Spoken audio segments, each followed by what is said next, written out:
Queridos amigos, bienvenidos una vez más a Compartiendo la Biblia, compartiendo la palabra de Dios.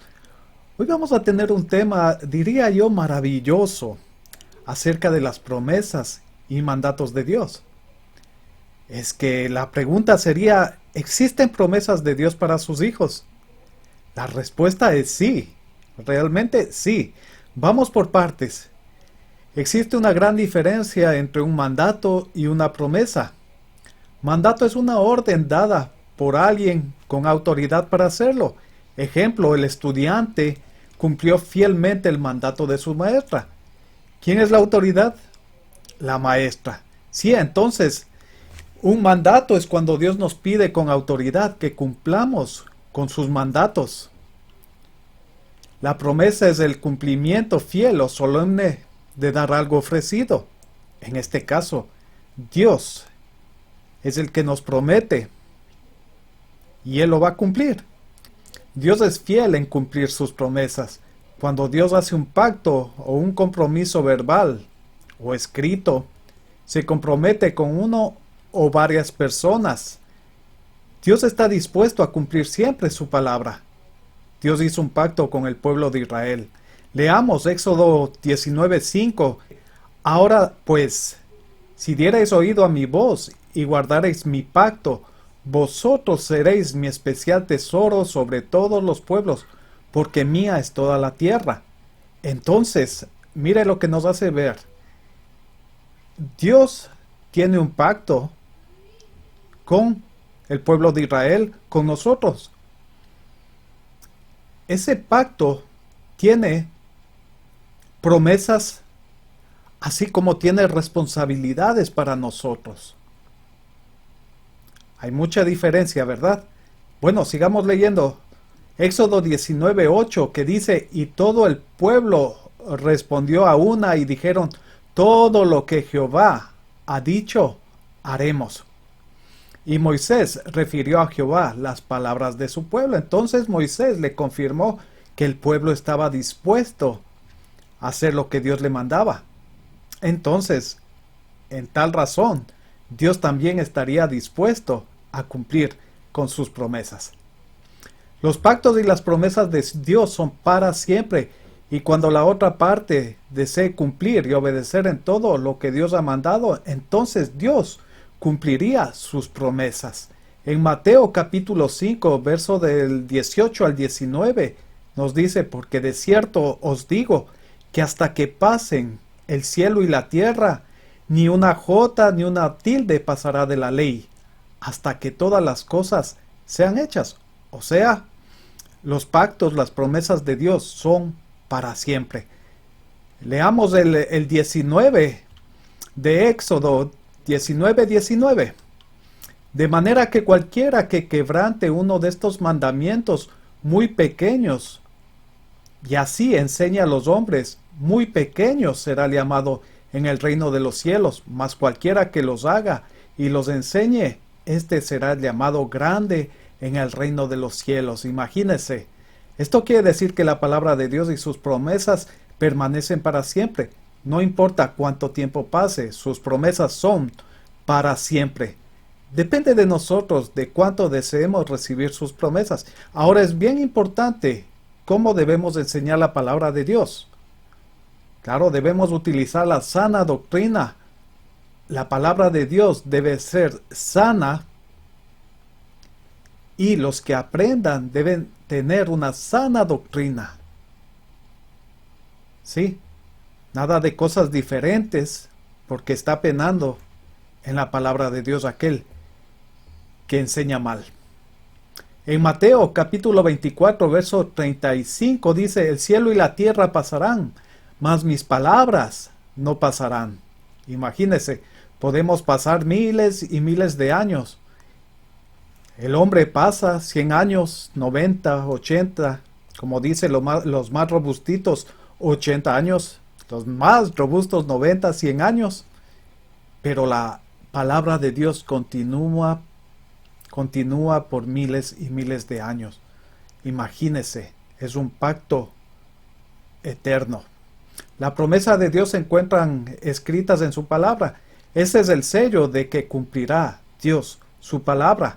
Isaías 43, versos del 1 al 2, dice: ahora, así dice Jehová, creador tuyo, oh Jacob, y formador tuyo, oh Israel. No temas, porque yo te redimí, te puse nombre, mío eres tú.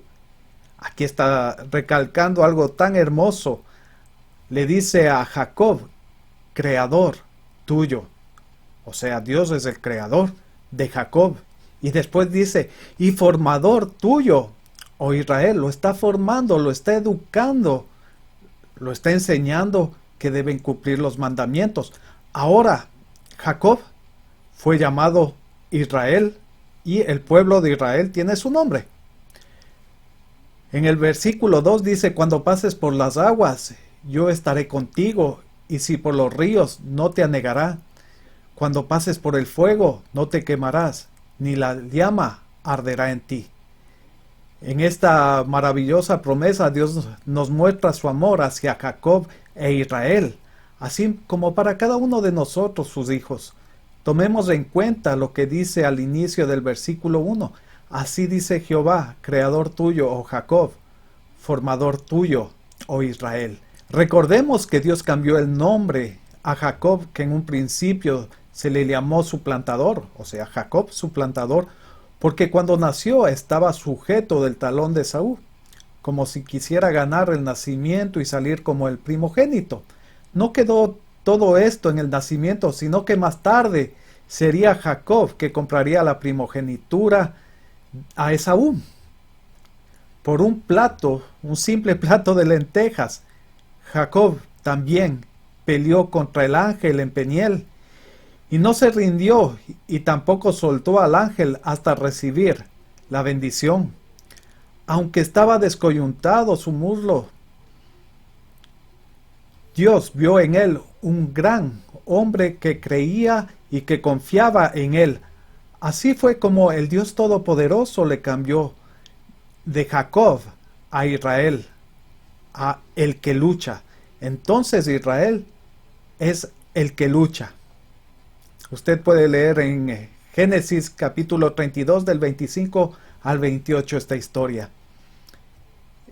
Caminemos un poquito más. Miremos la parte donde Jacob aprovecha la ausencia de Esaú, quien salió a cazar para cumplir el deseo de Isaac su padre.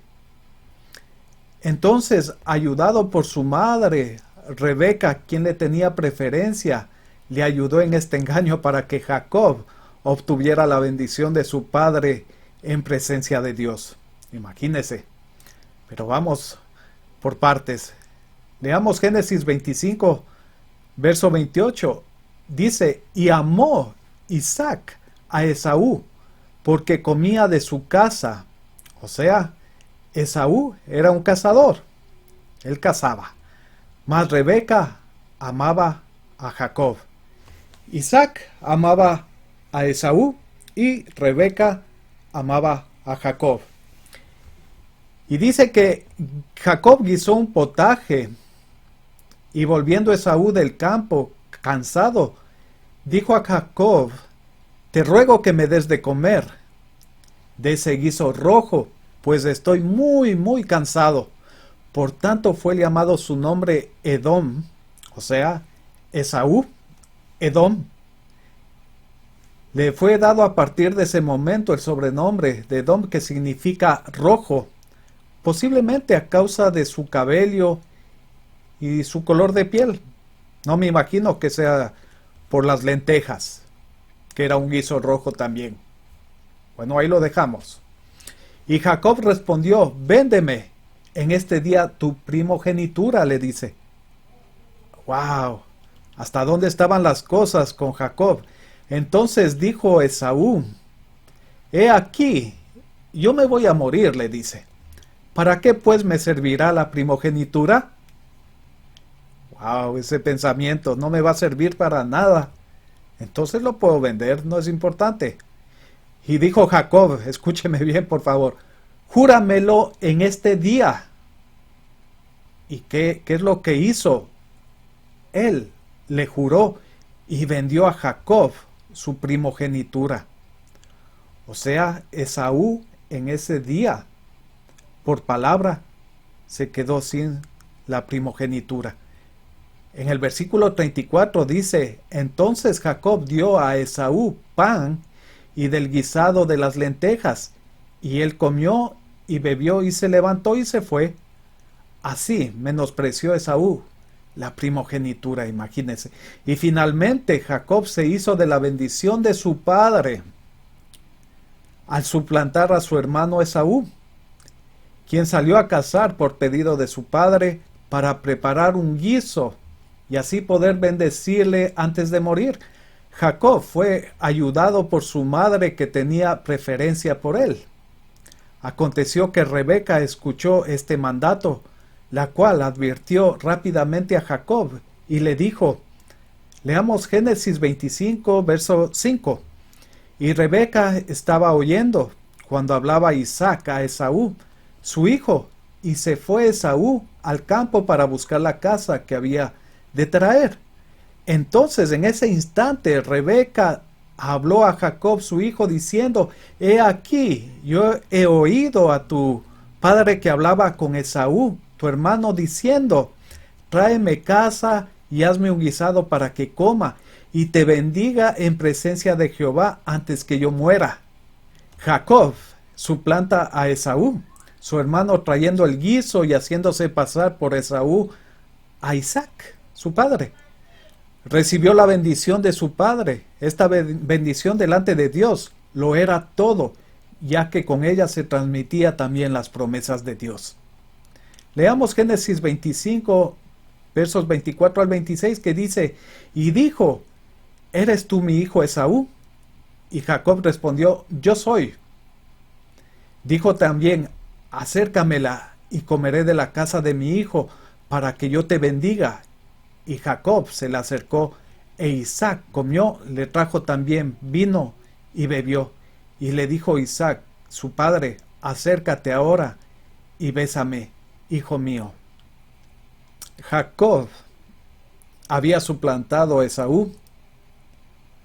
Llevó del guiso a su padre Isaac. Isaac comió de él, bebió y bendijo al que pensaba que era Esaú, quien no era, y que era Jacob. Esa bendición era delante del Señor. Eso era lo más importante. Podemos ver también en otro capítulo de Jacob lo que pasa en el monte o en el sitio llamado Peniel. Veamos a continuación. Terminando aquel momento, podemos ver en otra situación de Jacob cuando lucha contra el ángel toda la noche en Peniel.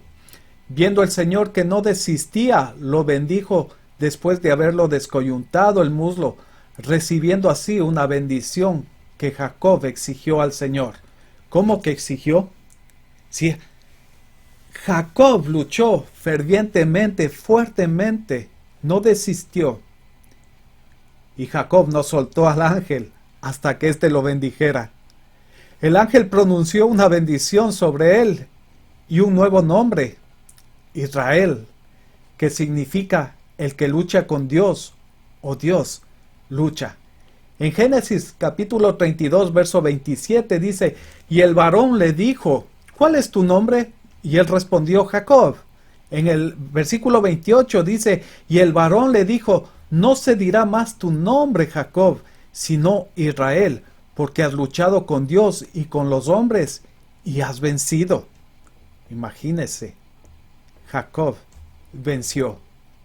Claro que Dios en su infinito poder lo podía eliminar en un momento, pero Dios quería probar a este varón. Entonces Jacob, el verso 29, le preguntó y dijo, declárame ahora tu nombre. Y el varón respondió, ¿por qué me preguntas por mi nombre? Y lo bendijo allí.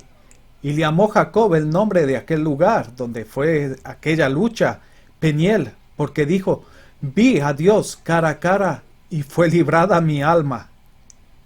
Y cuando había pasado Peniel, le salió el sol y cojeaba de su cadera. Podemos ver cómo Jacob era persistente y luchador y alcanzaba cosas inimaginables para el resto de hombres.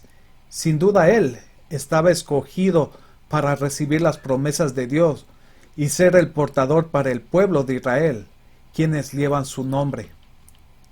Ahora pasemos por un momento a conocer algo de Abraham, el padre de esta nación de Israel. Vamos a ver qué es lo que Dios hizo con el padre de multitudes. Del mismo modo con Abraham, que significa padre exaltado o enaltecido, cuando fue bendecido por el Señor, se le dio el nombre de Abraham, padre de multitudes, de acuerdo a la promesa del Señor. En Génesis capítulo 17, versos del 4 al 9, dice: He aquí mi pacto es contigo y serás padre de muchedumbre de gentes. En el verso 5, y no se llamará más tu nombre Abraham, sino que será tu nombre Abraham, porque te he puesto por padre de muchedumbre de gentes. Imagínese qué bendición tan grande el ser escogido por Dios.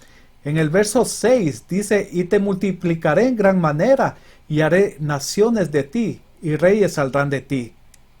Y estableceré mi pacto entre mí y ti, y tu descendencia después de ti, en sus generaciones, por pacto perpetuo, para ser tu Dios, y el de tu descendencia después de ti. En el versículo 8, y te daré a ti y a tu descendencia después de ti la tierra en que moras, toda la tierra de Canaán, en heredad perpetua, y seré el Dios de ellos. O sea, aquí estamos hablando que Dios dio al pueblo de Israel, Dios dio a Abraham la tierra de Canaán. En estos días se lucha muchísimo en el lado de Israel con Palestina, mientras realmente el lugar le pertenece a Israel.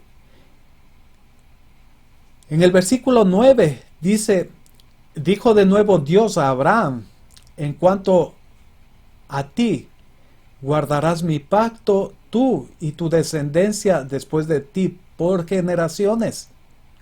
Dios ha estado siempre con aquellos que le obedecen. El principio de la bendición de Dios es la obediencia. Esto quiere decir que el pacto de Dios es válido siempre y cuando hay el deseo de cumplir.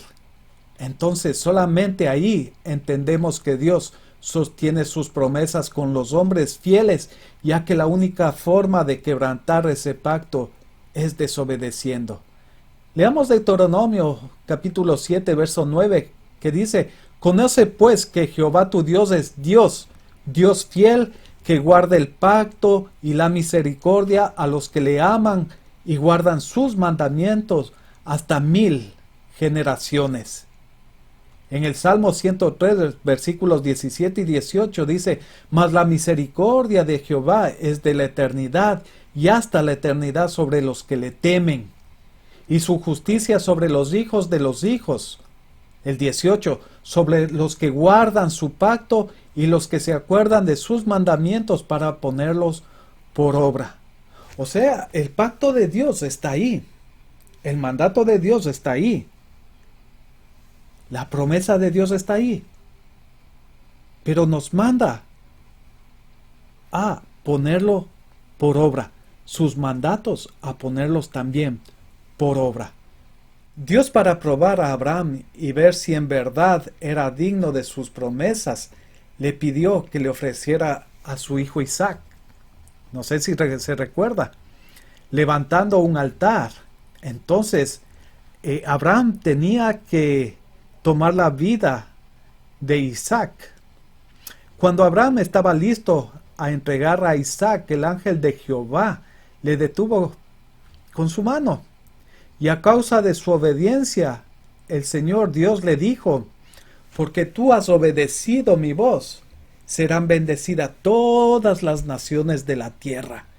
O sea, por la obediencia que mostró Abraham, Dios le recompensó en gran manera. Y dice, serán bendecidas todas las naciones de la tierra. Mire, aquí en esta promesa estamos incluidos nosotros, aquellos que hemos aceptado al Señor Jesús como Señor y Salvador. Entonces Abraham tenía gran fe en que Dios le había hecho una promesa y que la cumpliría. Él sabía que para recibir las promesas de Dios debía también mostrar obediencia, confiar plenamente en Dios. Una vez que entendemos que Dios guarda su pacto y sus promesas por generaciones para los que le guardan sus mandamientos y lo obedecen, entonces vamos a continuar con la parte de José. Cuando José fue vendido por sus hermanos y después a causa de una gran sequía, en ese momento ellos tuvieron que trasladarse a Egipto. Continuemos este camino hacia la historia bíblica llegando hasta el punto donde Jacob o Israel es padre de 12 hijos. Escúcheme bien, por favor, lo que le quiero decir. Los 10 hijos, o sea, los hijos mayores de José y de Benjamín, aquellos le vendieron a José. Ellos estaban celosos del trato que tenía preferencial su padre, Jacob, con José. Ellos estaban molestos por aquello. Y para poderse deshacer de José, ¿qué es lo que hicieron? Lo vendieron como esclavo, y fue de esta forma que José en Egipto, a través de la interpretación de sueños a Faraón y por su fidelidad a Dios, el Señor mismo le concedió, imagínese, ser el segundo hombre más fuerte de Egipto. ¡Wow! Eso es grande. O sea que de ese gran mal resultó algo poderoso. Fueron 10 personas egoístas, 10 personas que tuvieron celos de José y 10 de los que formarían las 12 tribus de Israel, o sea, los 10 mayores, más José y Benjamín, que son las 12 tribus de Israel. Entonces, estos 10 vendieron a José, pero de ese mal resultó un bien tan grande para el pueblo de Israel en ese momento. Dios utilizó de esas malas acciones de los 10 hermanos quienes eran hijos de Jacob, o sea, de Israel, y posteriormente serían las 12 tribus de Israel. Decía que Dios utilizó esas malas acciones de sus hermanos para que José pueda convertirse en la salvación de las 12 tribus de Israel, incluido el último hijo de Jacob, que era Benjamín. En Egipto pudieron recibir todo lo que necesitarían para sobrevivir y no tener necesidades. El pueblo de Israel creció tanto, tanto y tanto que el pueblo de Egipto tuvo temor.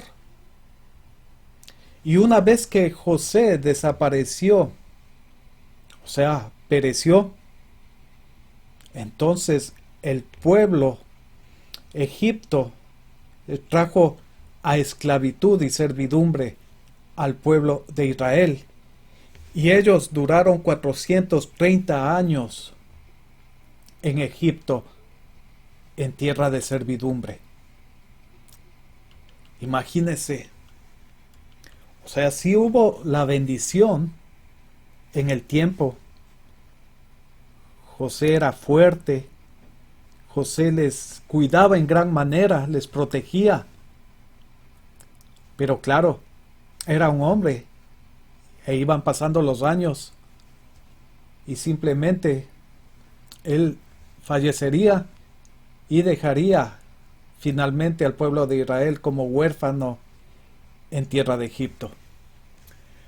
Ponga por favor atención en lo que vamos a leer en Efesios, ya que de este punto entenderemos el resto. Estamos hablando de las promesas de Dios para sus hijos. Efesios capítulo 2, versos del 13 al 15, dice así: pero ahora, en Cristo Jesús, vosotros que en otro tiempo estabais lejos, habéis sido hechos cercanos por la sangre de Cristo. ¿Cercanos a quién? Sigamos leyendo, por favor. Nos vamos a contestar muy pronto. Porque Él es nuestra paz, que de ambos pueblos hizo uno, derribando la pared intermedia de separación. Primeramente, ¿quién es nuestra paz? En el versículo anterior nos contesta que es Cristo. O sea, Él es el príncipe de paz. Ahora, ¿de qué pueblos está hablando que son cercanos?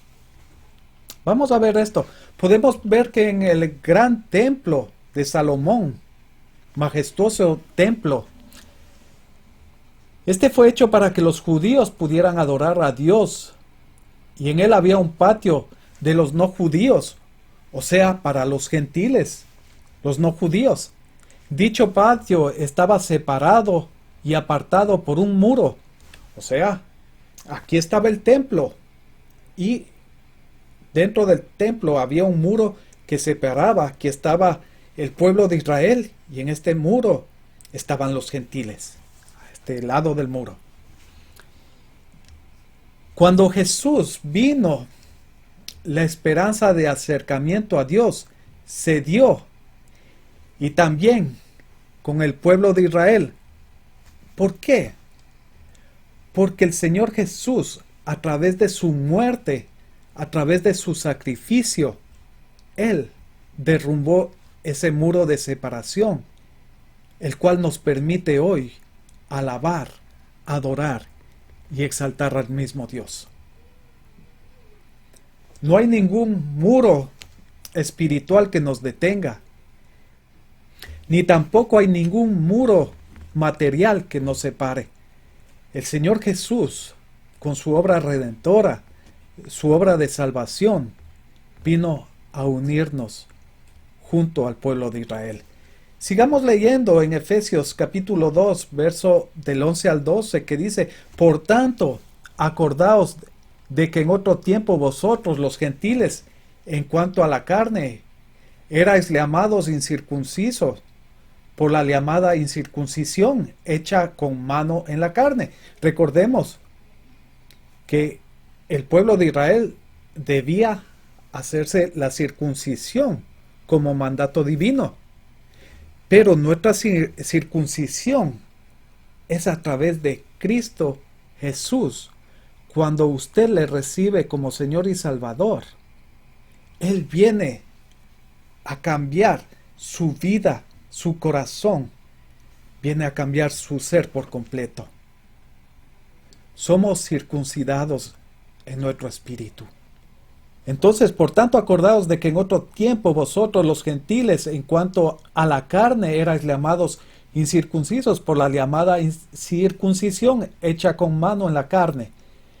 En aquel tiempo estabais sin Cristo, alejados de la ciudadanía de Israel. Quiere decir que ahora, cuando estamos con Cristo, estamos ya con nuestra ciudadanía como pueblo de Israel, y ajenos a los pactos de la promesa, sin esperanza y sin Dios en el mundo. No teníamos ni esperanza, ni teníamos Dios sin el Señor Jesucristo. Pero el apóstol Pablo trae en el Espíritu la respuesta a esto diciendo, en el versículo 13, que dice en Efesios 2:13, pero ahora en Cristo Jesús, vosotros que en otro tiempo estabais lejos, habéis sido hechos cercanos por la sangre de Cristo. Qué hermoso realmente. Entonces nuestra respuesta a la pregunta de qué pueblo está hablando que son cercanos, entonces es el pueblo de Israel y nosotros los gentiles, quienes por amor o el amor de Dios y a través de Cristo Jesús y su sangre derramada, hemos sido acercados a su pueblo. Leamos ahora el versículo 15 de Efesios 2, que dice, aboliendo en su carne las enemistades, o sea, no hay ninguna enemistad hoy, la ley de los mandamientos expresados en ordenanzas, para crear en sí mismo de los dos un solo y nuevo hombre, haciendo la paz. O sea, estamos en el mismo carril, en la misma vía, caminando y levantando honra y gloria al mismo Dios. Una vez entendido esto, podemos continuar con nuestro tema. Usted me va a preguntar, ¿y esto qué tiene que ver con Abraham, con Isaac, con Jacob? Tiene que ver muchísimo y lo vamos a ver. Se puede ver cómo Abraham establece una alianza, un pacto con el único Dios, a quien el Señor le hace diversas promesas, pero que al mismo tiempo, para recibirlas, este hombre de fe llevaría a la fe judía y a los gentiles a conocer la misericordia y amor de Dios. Si Dios no le hubiese dado este pacto a Abraham, no estaríamos en esta lucha intensa, porque solamente estaríamos aquí por estar. Pero el momento que Dios le dio el pacto a Abraham, vino David de Abraham y después vino Jesús, quien a través del Espíritu Santo nació y entregó su vida, derramó su sangre, haciendo que las promesas de Dios se puedan también cumplir en nosotros, así como en el pueblo de Israel. Pero recordemos que para que se puedan recibir las promesas, se debe cumplir también con la orden. Aquí vamos.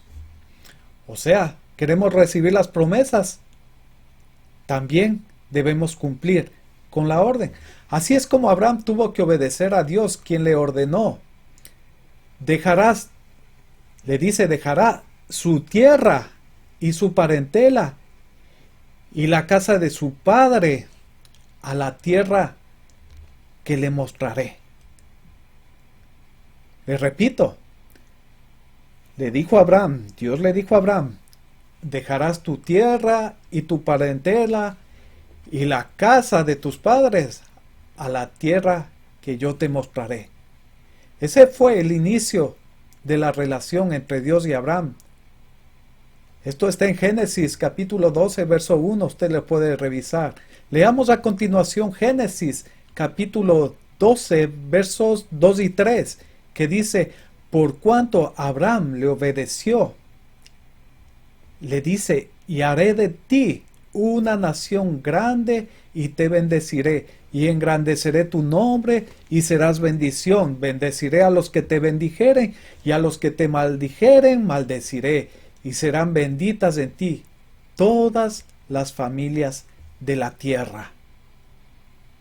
Estas mismas promesas las heredarían Isaac y Jacob, y a través de él todo Israel, y claro, ahora nosotros que somos injertados a través de Jesús al pueblo de Israel.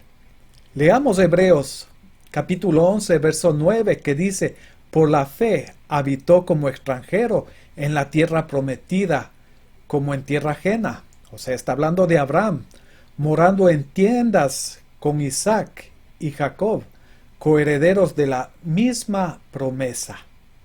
O sea, Abraham habitó en tienda, Isaac en tiendas y Jacob en tiendas. Recordemos que las promesas son tanto espirituales como físicas. Al no cumplir las espirituales, el pueblo de Israel quebrantó el pacto por desobediencia y este pacto se rompió. Quiero hacer una nota especial de esto. Recordemos que Dios escribió en tablas de piedra el pacto con el pueblo de Israel en el valle donde se encuentra el monte Sinaí.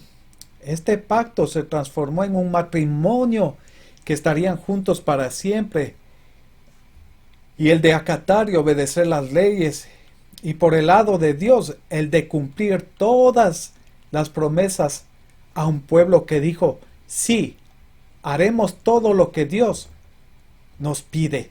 Eso está en Éxodo 19:8. Israel, al no cumplir el pacto, prácticamente se divorció de Dios. O sea, Israel, al no cumplir, estaba divorciado de Dios.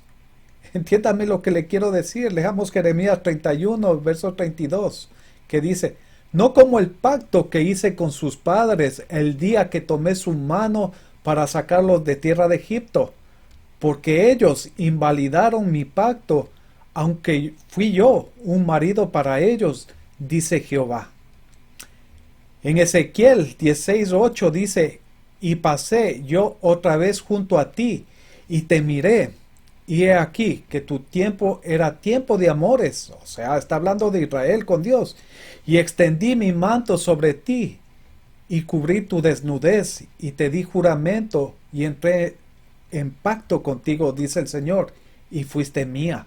O sea, a través de ese pacto fue como una unión matrimonial entre Dios y su pueblo. La razón de Dios de haber hecho un pacto con los padres, o sea, Abraham, Isaac y Jacob, luego con el pueblo de Israel, fue porque los amó desde un inicio y conoció que era un pueblo que siempre lo amaría a pesar de que este pueblo le sería infiel, anulando así el pacto con ellos.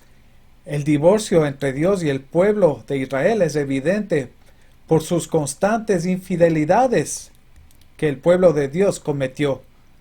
Recordemos en Éxodo 20, verso del 3 al 5, el Señor claramente habla de que no debían ir atrás de ídolos, de idolatría. Y justamente eso es lo que ellos hicieron. Entonces no podían recibir la promesa de Dios. O sea, Dios les prometió aquello. Pero ellos no podían recibirlo. Porque Dios no puede cumplir sus promesas si se rompe el pacto. Israel anuló ese pacto, anuló ese matrimonio con sus constantes infidelidades. Por eso es muy importante que nosotros sepamos que cuando aceptamos al Señor Jesucristo como Señor y Salvador, la promesa de Dios para con nosotros es, o sea, liberarnos del pecado, de la muerte y darnos vida eterna. A continuación, en el versículo 6 del mismo Éxodo 20 dice: y hago misericordia a millares a los que me aman y guardan mis mandamientos. Mire, es fácil entender. Dios hace misericordia con los millares de personas que le aman y que guardan sus mandamientos. Al no guardar los mandamientos, no puede recibir la promesa de parte de Dios. El pacto fue quebrantado y roto a causa de Israel y de su pecado. En Jeremías capítulo 3, verso 20 dice: pero como la esposa infiel, o sea Israel, abandona a su compañero, que es Dios, así prevaricasteis contra mí, oh casa de Israel, dice el Señor, a causa de las varias infidelidades de Israel hacia Dios. Le dio carta de divorcio, por lo cual fueron esparcidos por el mundo. O sea, ellos fueron esparcidos por el mundo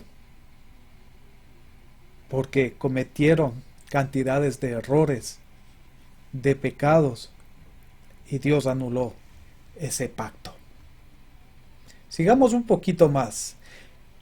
En Segunda de Reyes capítulo 17, verso del 18 al 23 dice: Jehová, por tanto, se airó en gran manera contra Israel y los quitó de delante de su rostro, y no quedó sino solo la tribu de Judá. Escuche bien, quedó solo la tribu de Judá. Mas ni aun Judá guardó los mandamientos de Jehová su Dios, sino que anduvieron en los estatutos de Israel, los cuales habían ellos hecho. O sea, ellos tenían los mandatos de Dios, las ordenanzas de Dios, y al mismo tiempo ellos hicieron otras ordenanzas, otros mandatos y en vez de cumplir las de Dios, cumplieron las de ellos. Eso es muy mal hecho. ¿Y qué es lo que pasa en el versículo 20? Dice, y desechó Jehová a toda la descendencia de Israel, y los afligió, y los entregó en manos de saqueadores, hasta echarlos de su presencia. O sea, les dijo, yo no los quiero ver más. Fuera. El 21 dice, porque separó a Israel de la casa de David, y ellos hicieron rey a Joroboam, hijo de Nabat, y Joroboam apartó a Israel de en pos de Jehová, y les hizo cometer gran pecado. ¡Qué tremendo! Es por eso cuando estudiamos nosotros los 10 mandamientos, debemos tener mucho cuidado. A mí me han contestado muchos que yo les he hablado del Señor Jesús y les he dicho, es importante que tú aceptes al Señor Jesús como Señor y Salvador, porque hay que declararlo, hay que confesarlo. Y me han dicho, es que mis padres me dejaron una herencia de tal religión. Entonces, la herencia de los hombres es más importante que la herencia de Dios, que es en Cristo Jesús. Estamos equivocados. La herencia de los hombres nos puede llevar a muerte, así como el libro que hicieron el pueblo de Israel, en el cual se basaron para los mandamientos, y no se basaron en el libro, no se basaron en el pacto con Dios. Cuidado, porque Dios nos da la oportunidad de tener este nuevo pacto en Jesucristo y de tener sus promesas.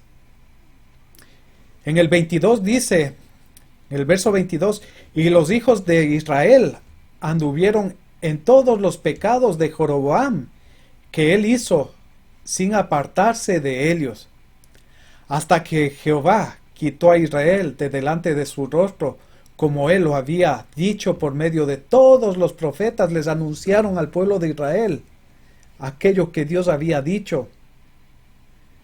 E Israel fue llevado cautivo de su tierra a Asiria hasta hoy. Si bien es cierto, el pueblo de Israel fue exiliado a Asiria, que fue el primer exilio en el año 773 antes de Cristo, cuando Esther estaba en el reinado. Luego sufre nuevamente otro exilio, un segundo exilio. Escuche bien, en el 597 antes de Cristo, cuando el reino de Judá fue exiliado a Babilonia, y terminó después de 70 años con la construcción del segundo templo. Fue Ciro el Grande quien haría el decreto, y fue a través de Artajerjes, rey de Persia, que se cumplió dicho decreto, enviando a Nehemías y Esdras a Jerusalén para la construcción.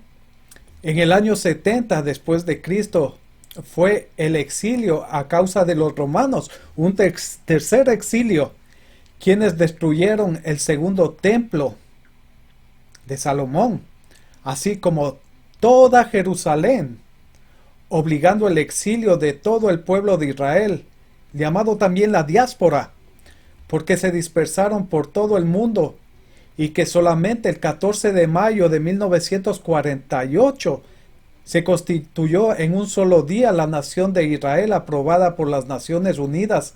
Así es como Israel nuevamente se encuentran en la tierra que Dios les había dado por promesa. Después de conocer un poco del sufrimiento de Israel por su mal actuar, podemos continuar diciendo que Dios se divorció de su pueblo, pero eso no quiso decir que Dios les dejaría de amar y que no se preocuparía de ellos. Vamos a terminar aquí esta primera parte y vamos a estar en la segunda parte leyendo en el libro de Romanos, capítulo 11, versos del 25 al 26. Eso les dejo como tarea, usted puede revisarlos, por favor. Recordemos, cuando Dios establece un pacto de amor, un pacto de misericordia, un pacto de salvación, solamente nos está pidiendo que tengamos fe en Él. y que aceptemos lo que Él nos dio por regalo a nuestro Señor y Salvador Jesucristo. Ese es el regalo más grande que usted y yo podamos tener. No hay nadie más en este mundo, ni lo habrá, que a usted le pueda dar un regalo tan grande como el que Dios nos dio a través de su Hijo. Yo quiero invitarle en este día, aunque nos falte una segunda parte, pienso que lo que hemos estudiado ha hecho recapacitar nuestros corazones y nos ha hecho entender qué importante es, sí, claro, tener una promesa, pero es importante también tener el compromiso de obedecer. Yo le invito en este día a tener una oración. Usted puede repetir después de mí y decirle así al Señor: amado Señor, gracias por el pacto que tú tienes preparado para mí. Ese pacto de amor, de misericordia y de salvación a través de tu Hijo, nuestro Señor Jesucristo. Por eso hoy, amado Dios, yo te pido perdón por mis pecados. Lo hago de todo corazón, me arrepiento de todo mal, Señor, de todo pecado que he cometido. Yo acepto al Señor Jesús como mi Señor y Salvador. Y yo te ruego que mi nombre sea escrito en el libro de la vida, porque el pacto es a través de Jesús, el Señor que ha venido, que vino, entregó su vida por mí, derramó su sangre preciosa y con ello me lavó y me salvó y hoy me brinda una vida eterna. Gracias por poner mi nombre en el libro de la vida, Señor. Ayúdame a serte fiel, a cumplir, Señor, con tus mandatos, a poder leer la Biblia, a poder enseñar, Señor, acerca de ti, de tu amor. Y por favor, haz que mi familia también te puedan conocer. Yo te doy gracias inmensas, Señor, por poner los ojos sobre mí